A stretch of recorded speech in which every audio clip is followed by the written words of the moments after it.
Hi, this is Bay McFarland with Mary's Advocates, the nonprofit organization dedicated to strengthening marriage, particularly to reduce unilateral no-fault divorce. I have with me today Joe, who's going to go anonymous. Say hi, Joe. Hi, Bay. Thank you for inviting me this evening. Thanks for coming. Now, Joe has a really unique story to tell. I got involved with Joe because he asked Mary's Advocates to help him file a complaint in the Catholic annulment tribunal system that his entire case should be thrown out because of how unfair and unjust the process was. Some of the key things about Joe's case is he went to the church before his wife had even finalized a divorce. He did not want a divorce. And the deacon that did his marriage preparation, rather than trying to get him and his wife together to try to reconcile the marriage, gave Joe instructions about he can get an annulment and have him leave the office with the annulment application. Months after the divorce was finalized, Joe, thinking he's following the instructions of the church, fills in the application, which was really just a questionnaire.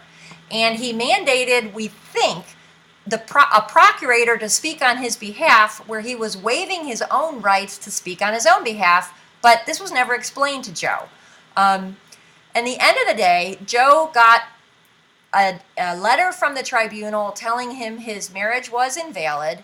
He got a decree from the tribunal showing some more detail that was very short. It had the law section in Latin. Then a couple of years later, he sees a copy of the decree that was sent to his wife, and the tribunal sent the wife a totally different version of the decree where they said Joe's marriage was invalid because of mental problems or troubles that Joe developed in his upbringing, and if he had known that was what was going on, he would have objected and brought in plenty of testimony that he was mentally capable of choosing marriage. He was just thinking he's getting the pastoral care that the church is providing to people who are suffering through divorce. Now, Joe, what is going on here? Well, I'll tell you what's going on. The church has a vital role to be shepherding its people. And of course, they should be shepherding their people in the sacraments. And one of the most important sacraments is the sacrament of holy matrimony. This provides the foundation for creating a family and for raising up children. So marriage is a challenging undertaking, and we need help all along the way. And we should be able to go to the church to get that help when things go awry. And when I went, I was led to see a professional counselor who, unbeknownst to me, had failed twice in his vocation, first as a priest and then as a husband, and became a divorced man.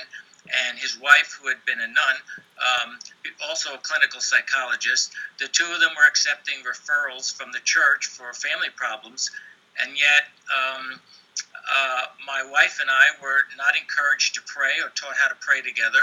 And she got disgusted after a while with almost 3 years of this counseling and decided to file for divorce. And So the counselors that the church sent you to was a ex-priest and an ex-nun who had married and divorced, and now they're both getting referrals from the church to help people in their marriage. yes, that's exactly what happened. All right, so here's your wife. She now has got in her mind that she needs to get a divorce from you. So what did that church do to help you next? And I'm saying that shaking my head. Well, there was absolutely no further help from the point where she stopped coming to the counseling sessions. There was no expression of empathy or anything from the church.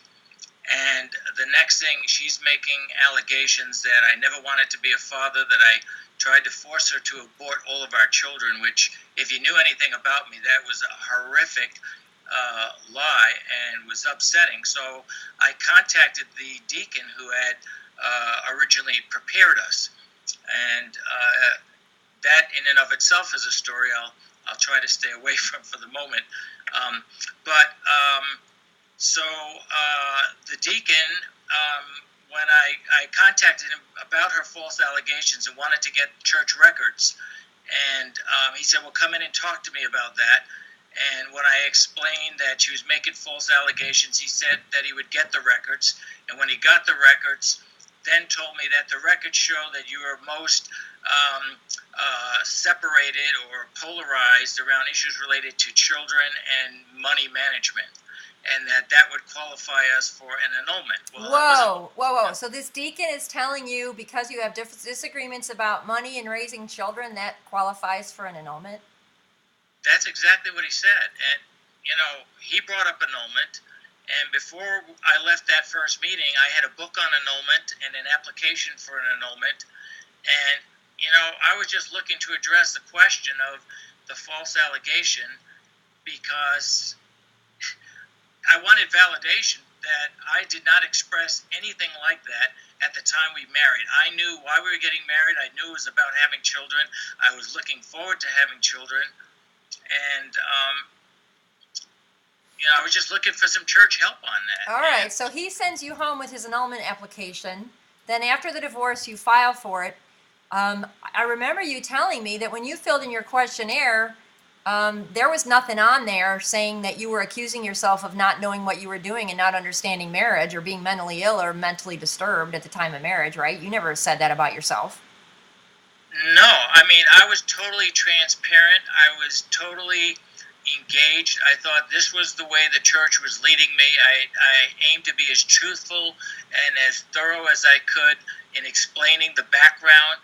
They wanted to know the background of all my brothers and sisters, of my parents, of my grandparents. We've heard about these questionnaires. And then her family, from my point of view, which I did. So I just answered their questions. I gave them the background, and I did not make any allegation of the grounds for annulment or anything. And I only embarked on this process because I was so devastated once the divorce finalized, and I realized how horrific this situation was and how bad it was for my children and what they were going through. So annulment was presented to you as a way to get healing. At least that's what the church was, pastoral care was, that was the only thing they were offering you, yeah? Yeah, it seemed to be like the only direction as to how to go forward. Now that my marriage is dissolved, my family's been dissolved, my role as a father is God. It's nothing like what I think a father should be. I'm hardly a visitor now. Okay, so now we're getting to the end of our time because I just wanted to touch on the highlights.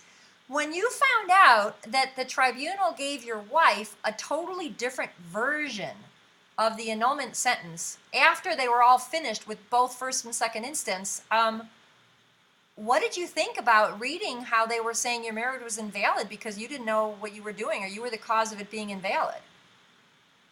Well, I was shocked because there was nothing in any of the documentation to suggest that I was not equipped to understand what was going on. And the documentation clearly showed that I was mentally rock solid.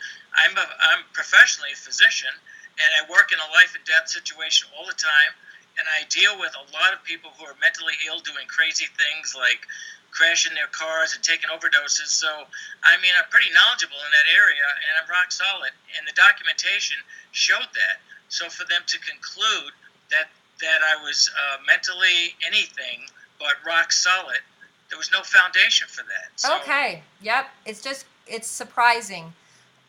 Joe, what we're going to do is we're going to make available for my readers and listeners a version of your complaint with all the identifying information removed, and some of the specifics we're going to remove, but people can see the process that you went through as a Catholic trying to get pastoral care and being told that your marriage was invalid for reasons that don't make any sense, and even all your rights during the process were violated. So thanks for joining us. We might revisit you as months progress and see how this all transpires. Thanks a lot, Joe. Thank you, Betty.